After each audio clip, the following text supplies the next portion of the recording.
because nobody knew. How'd you guys get? So did you bring Dunham back over to the casualty collection point, Berg? What it was is actually Jason Sanders was moving him when they were fired upon, and he had gotten him back around to the wall.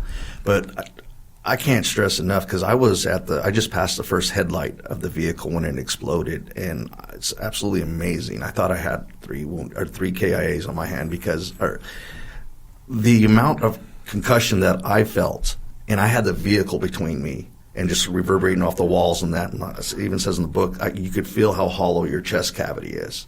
And it knocked me back a few feet, too, and I had to get my orientation. So the fact that these guys, any of them were able to get up, it was like, yeah. The only thing that stopped me was the wall behind me. I put a nice little body imprint into it because I went into it so hard. And I was on one knee, hunched over. So it was powerful. Yeah, and it would make sense, when you start talking about getting shot at. Obviously, if you're those insurgents that bailed out of those first the sedan, and then the other guys that jumped out of the Land Cruiser, they know what's about to happen, and they're gonna set up on you as soon as they get a good distance. They're gonna set up position so they can start shooting at you once this suicide guy executes his part of the mission. They're gonna be coming in hot. It was one of the indescribable eerie things because my hearing from the explosion was so fucked. I couldn't hear being shot at. I actually had no idea I was being shot at through hearing. The only reason I knew couldn't be there is because I could feel it and I saw the dirt strike marks.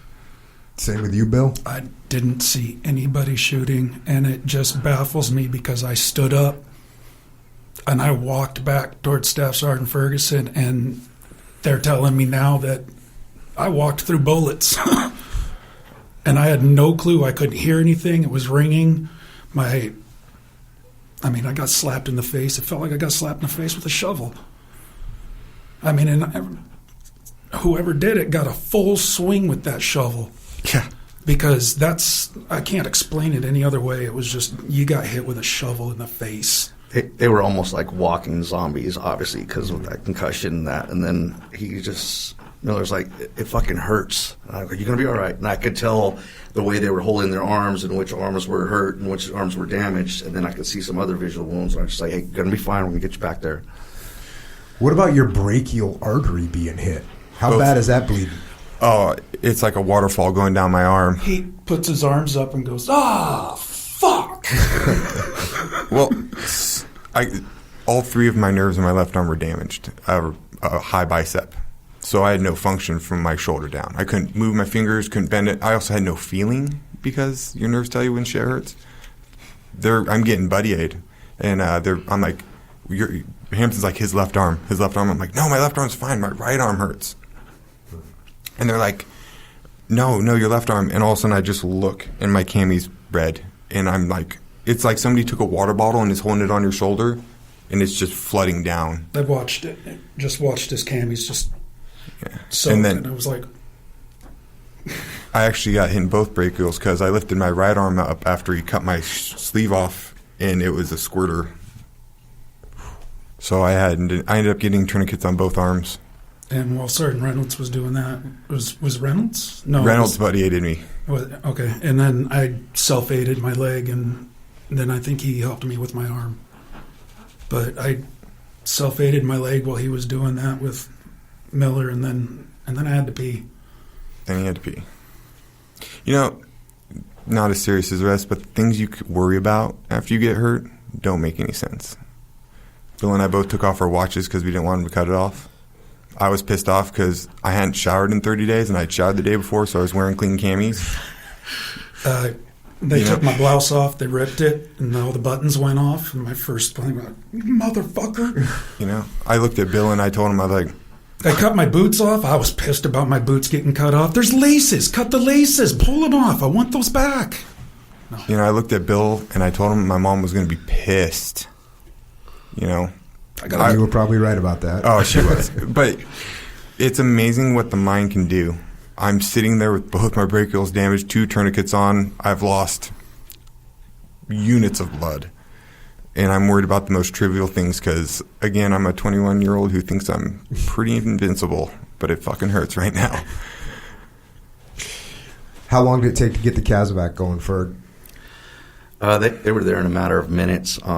We used our VIX to get out, and Jason Sanders, once again, he was awesome because he had that all set up. The only thing he asked me to what clarification, I said 1 urgent surgical, 2 routine, and he took care of all that. And a lot of it is the way the skipper broke down our company, because it was groundbreaking, because I always felt comfortable that no matter what the mission, I had 51s with me that could breach or demo or C4, anything. My mortarmen, they were call for fire specialists, and they were also medevac guys. And then 31s, when we were at Lima Company, us and Kilo 1, we're the only ones that we didn't need no help from Lima. We could man whatever position, Mark 19, 240 Golf. So the way we did that, it was awesome. And that paid off dividends by having Jason Sanders. And I didn't even have to tell him anything except for the classifications. How many vehicles came in to get you? It was our, what was it? It was Corporal Self, right? Yeah, Cat White picked White. up Dunham because Stout was there. McManus himself came in With 4 2 VICs. 4 vehicles. 4 They'd been in vehicles an come in. overwatch position. Got it. We kept them anytime we had a unit in zone, and even while we were out of zone. God, for the first 2 months, we had a cat section in zone around the clock as a ready QRF in case the battalion, any unit in the battalion came into contact. There was always someone in zone who could fucking respond. Well, no, for me, it wasn't until Cat White came and picked up Dunham that I actually realized how bad I was hurt. Like, I had got the buddy aid and, I had the tourniquets on, but Stout was a gunner for Cat White, and him and I went to the School of Infantry at the same time. And his vehicle parked right by the wall, and he could see me. And I looked at him, he looks down, and he's like, "Hey, Miller, you're going to be fine. We're going to get you out of here." And he was like, trying to instill confidence, but it was the look on his face when he was looking at me, and that was when I was like, it sunk in. I was like, I must not be as okay as I think I am right now. The thing no one wants to hear, you're going to be okay. Yeah. We're going to get you out of here. That was the thing, too. I was worried about it because my facial expressions, I could tell, and I told Sergeant Reynolds, "Hey, look," because I was worried we might have to tourniquet that or something because I knew he was bleeding bad. And but the weird thing I remember is because everything was going off in Usaba, and we just had that incident, we didn't know what was going on at the time. So I'm like, I remember loading these guys up. I'm like, "Hey, we don't know how much security we're going to have for you. You guys might have to go down Market Street in the middle of this stuff, so you have to be prepared to fight, until you get to the LZ." And they're like, "Roger that." They just got their weapons ready and loaded them up. We couldn't send anybody with them because we had our ground element, so it was just the cat guys. And we went back train though. Yeah, we went because we went they're to like, train. we asked, stayed off the market. we asked them, they're like, what way are we going back? And they're like, route train. And both Bill and I were like, fuck, because it was IEDs all the time on train, and I was like, great, I'm gonna get blown up fucking twice. Yeah, so it wasn't just the Cat White that responded. It was also our high backs with Gunny Fontecchio or company gunning. And he heard the call when Sanders contacted Cat White. He was on the platoon net. So he bounced down there as well, and it was our own high backs that they loaded the casualties up into to get them back to the Casevac LZ in Usaba. And so what did Ferg, you stayed out there? yes. With what? You, Sanders, there's 3 of you now? Yes, and Staff Sergeant Beato. And what we did is I waited to the cat guys came and they moved forward, and we just went around to that position just to clear those 2 houses, and then we got some enemy POWs from there. And Carbajal, I was with Carbajal's team, right? We were on the western edge of the HK at an old abandoned mosque overlooking the Wadi and Usaba to the west when we heard the gunfire. I never heard a fucking grenade. I never heard a blast at all. All I heard was small arms fire. And there was a corpsman there with me, and Sam, our Arab-hating, atheistic Kurd linguist that we inherited from first to the third, thank God. And so I grabbed those 2 and yelled at Carbajal, and we ran towards the sound of the fire, and there was a black sedan that was backing up off that road that the line of vehicles was stacked on. So there was a vehicle trying to get the fuck out of Dodge in reverse. Mm-hmm. We stopped it. Sam was there. We started searching the trunk, and he says, "Hey, sir, they're going to a fucking wedding. So let them go." So we let them go, and I looked down the road, and Sergeant Reynolds, the sniper that we'd brought along, I could see him next to a line of vehicles, and he yelled at me to cut off a white pickup truck that was headed south. So all I could grasp of the situation at the time was that they'd made contact with insurgents, and there was at least one vehicle trying to get out of there that we needed to cut off.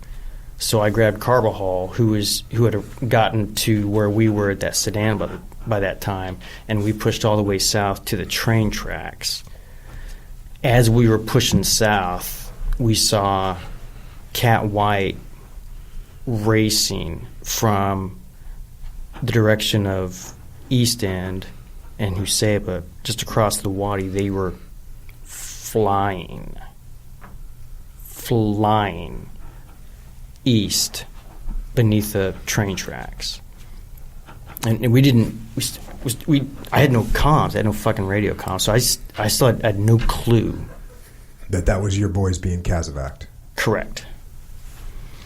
So we got into the water treatment plant, and Carbajal had no comms on his inter-squad radio with... Were you guys carrying embeds for radios? No, we were still using...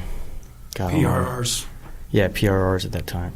So we needed elevation to be able to get comms with Dunham. So we got to the water treatment plant, which was the tallest building around, and Carbajal scrambled up to one of the roofs, got a hold of Sanders, and then one of the Marines, Carbajal actually got a viz on, so we could tell from his perspective how we could get to where they were. So he came back down, and then we arrived on foot at the site. And when we got to the site, Ferg was standing there in the middle of the road in front of that, or maybe behind that white Toyota Land Cruiser. And I'll never forget, he had those Wiley X goggles on. And he came up to me and he said, "Hey, sir, Miller and Hampton are going to be all right." And there's something about his tone that implied that Miller and Hampton weren't the object of that fucking statement. And I looked him in the eyes and I said, "What the fuck are you saying?" He says, "It's Dunham."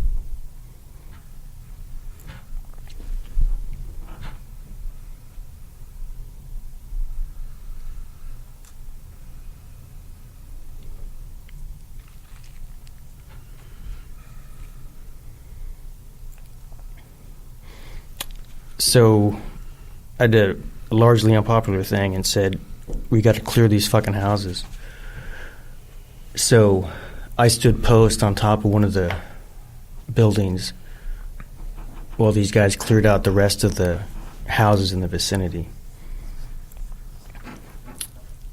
And we pulled in some EPWs from that, right? Mm-hmm. So by the time they finished and got back to the site, Ferg was explaining to me what had happened. And I was looking around, and they had taken the weapons out of that Land Cruiser and stacked them up against the wall. And as I recall, there were a couple AKs, a couple RPGs, Mark 1